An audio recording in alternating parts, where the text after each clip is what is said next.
Basil, how are we doing? Hello, Special hello. edition again. How are we doing, Alex? Yeah, good to have a good Christmas. I'm good. Indeed, very good Christmas. I'm filming from far away now, so wonders of technology bring us together again. Yeah. Viewers don't know, but we are miles and miles apart. Well, miles apart, indeed. Yeah. We've got White Boy Rick this week. It's a Netflix film. I think it's rated 12. It's on Netflix. It has Matthew McConaughey in it. Good viewing. It's set in Detroit in the 1980s during the drug epidemic, war on drugs and all of that during the time. And it's a suburban sort of neighborhood, and it's set around a family. I think it's called, the main character is Rick Wershie or something like that, I think. Yeah, Wershie, which is a boy of about 16 years old that is is a real story and is the youngest FBI informant in history. So basically, he got involved in the drug dealing and arms dealing in his neighborhood at the time, and got recruited by the FBI. And pretty much that's the story. He's what he had to go through. But that's what attracted me to the film. If we go to answer why we picked this film, that tagline, the youngest FBI informant in history.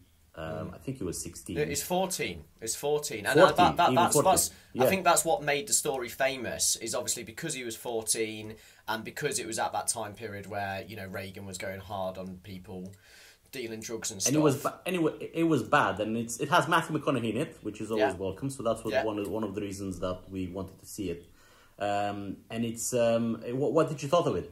Well, I thought it was great. As we just said, like, the premise of it is a film about drug dealing and this very young lad who is playing both sides pretty much. He's playing the FBI and he's playing the drug lords in his area. But that's just for story. That's for real story. But the film actually produced a really quite heart-wrenching kind of film about what it is like to live in a family that maybe doesn't work the best.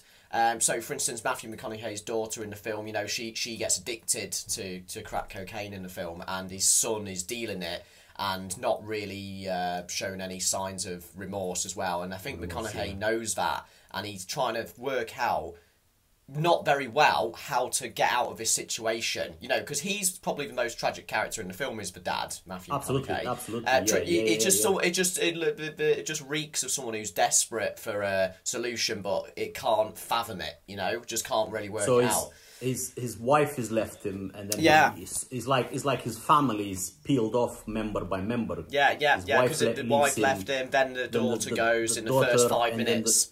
Exactly, and then the son, which is his last hope, is also sort of already slipping away, and that's just the whole story. It's like an ensemble movie almost, because all three of them are working so well together. Even though the daughter is not as present in the film as everybody else, but Matthew McConaughey is really good. I like the way he looked the film. I cared for the characters, which is hard to say these days because films sometimes just forget this aspect of caring about your character. You actually wondered what's going to happen to them, didn't you? And you actually want them to get out of that bloody situation. Within the first, like you said, the first 10 minutes just shows you what type of life they have and what dynamics they have in their life, with the ups and downs and the screaming and shouting at each other. But that makes you care for them, which is weird. Which is why it was a good film to see what happens with them, throughout. But the other thing I liked was how much passion they put into the setup of the characters. For example, all the drug dealers, the armed dealers and drug dealers that Rick, the kid, meets. They're all, larger than life characters, and the way they live their life is in the disco with the colored lights and the rollers on the dance floor and all that stuff. I like it, and also especially how it looks. For a 14-year-old boy going into that environment, you can imagine that would seem flashy and crazy, and it was good, wasn't it, man? You know what I mean? It was clubbing, it was staying up till crazy hours in the morning, it was drinking with these guys that are a lot older than him. Like, it was flashy, and it did that kind of same thing like The Sopranos kind of did. It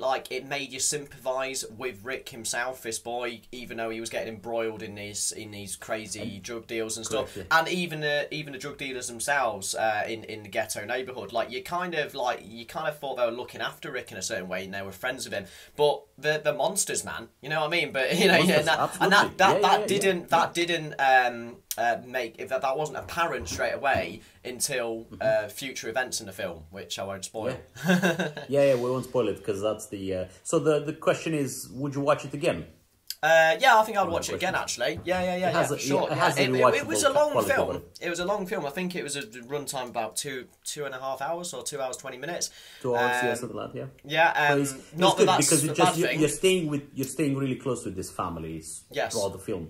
So it didn't felt long to me, but it was good. Definitely watchable. Yeah. Yeah, you'd rewatch it again, would you, as well? Yeah. Absolutely, yeah. What do you think you'd take from the second viewing if you were going to watch it again?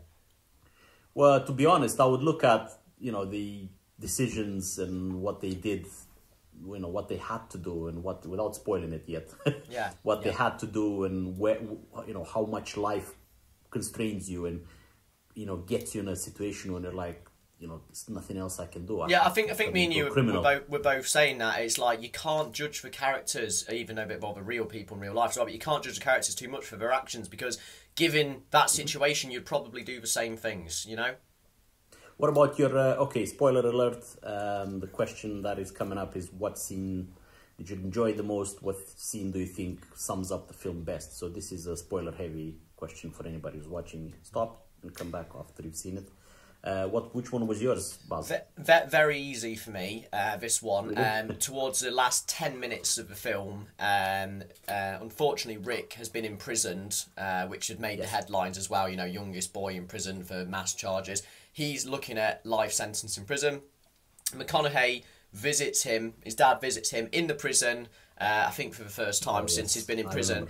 And it's just this tragic scene where Rick's being very calm and collected, and they're obviously behind glass or plastic. They're on the phone. And Matthew McConaughey is still trying to formulate a plan of how this is going to work out. And it's like, he doesn't realise that it's all ended. When he talks that he's Doyle is lawyer and he's got the new angle and stuff like that. Yeah, he's got a new angle, and look, maybe we can do this. And Rick's just going like, Dad, look, look where I am. But look, this is my life now, and this is what we have created. We took a gamble and we lost. Yeah. And you have to get behind McConaughey's character, because he is definitely enthusiastic and he's definitely positive, and that's what you like. But it's just when he's doing it in this scene, it just seems desperate and tragic. And it's when he breaks down. I was tearing up at that.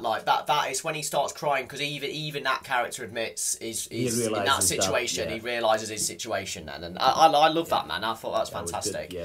Well, and Matthew McConaughey can always deliver on a scene like that, so that's good. Yeah, I like the scene when they have the car accident. It's like I like that stuck with me the most. It's like the context is that when they're both traveling, and then they crash the car. And the car is pretty much the only asset they have in their family. They're traveling from one place.